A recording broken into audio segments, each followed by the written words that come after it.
ஒரு கணவன் மனைவி. அவர் வந்து அரசாங்க வேலையில் இருக்கிறாரு. அவங்களுக்கு வந்து 4 குழந்தைகள், 2 ஆண் குழந்தை, 2 பெண் குழந்தைகள்.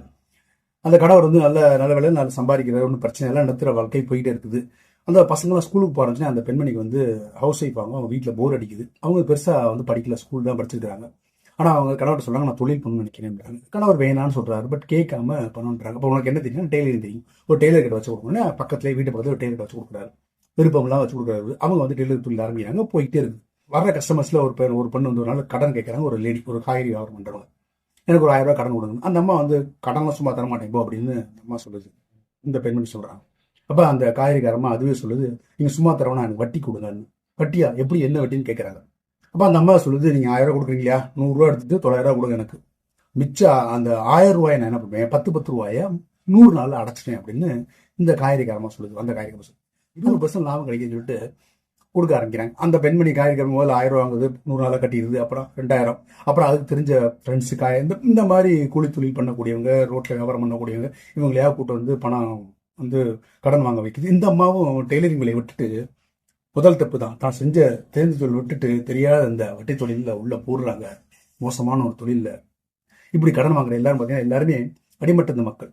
நான் அவங்கள குறை சொல்லலை, அவங்க தேவைக்கு வாங்குறாங்க அவங்க வந்துட்டு. ஸோ இப்படி நிறைய பேருக்கு இந்த அம்மா என்ன பண்ணுறாங்க, கணவருக்கு தெரியாமலே பணத்தை பூரா டெய்லரிங்கில் முதலீடு பண்ணாமல் பண்ணுற 2வது தப்பு இந்த வட்டி தொழிலில் பூரா இன்வெஸ்ட் பண்ணுறாங்க.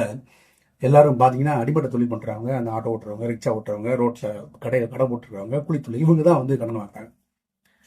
எல்லாத்தையும் நான் குறை சொல்ல இடத்துல எல்லாரும் இந்த மாதிரி தொழில் பண்ணி நல்ல வாழ்க்கையில் முயன்றவங்க தான் இருக்கிறாங்க. பட் சிலர் அவங்கள்ட்ட போதை பழக்கங்கள் இருக்கும். சாராயம், ஆல்கஹால், கஞ்சா, அந்த மாதிரி பழக்கம் இருக்கும். அப்போ ஒழுங்காக திருப்பி தரமாட்டாங்க. அப்போ திருப்பி வராத பணத்தை கலெக்ஷன் பண்ணுறது என்ன பண்ணுறாங்க, தன்னோட பசங்க 2 பேர், அவங்க 8வது 9ஆம் கிளாஸ் படிச்சுட்டு இருக்காங்க. அவங்கள அனுப்புகிறாங்க, போங்கடா போய் கலெக்ஷன் போகிறாங்க.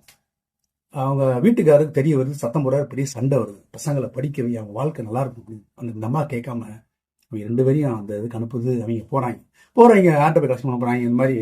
இந்த மாதிரி மனிதர்கள் தானே குடி கிடி கஞ்சா போதுன்னு சொல்லிட்டு நான் சொல்ல வெகு சிலன். இப்போ அவங்களோட பழகும்போது இவங்களுக்கு அந்த பழக்கம் தொத்திக்குது. அந்த பழக்கத்தினால வாங்குற பணத்தை கலெக்ஷன் பணத்தை அம்மாட்ட கொடுக்கறது இல்லை.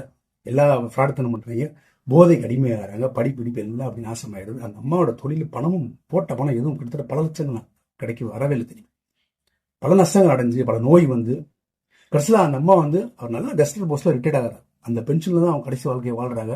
60+, 70+ போது என்ன சக்கரை வியாதி அதுன்னு வந்துட்டு அவங்களாம் தொழிலில் பெருசாக பண்ண முடியாமல் இறந்து போயிடுறாங்க. ஸோ பண்ண தவறுகள் 2. ஒன்று, தொழில் பண்ணுறதுல தப்பு கிடையாது, பண்ணட்டும், விட்டுட்டு வேற தொழில் பண்ணுறது. அதுக்கடுத்து தன்னோட தேவைக்கு மகான்களை பயன்படுத்தி கொண்டது. இதுதான் நல்ல சிந்தனைகளை விதைப்போம், நம்பிக்கை வளர்ப்போம். நன்றி.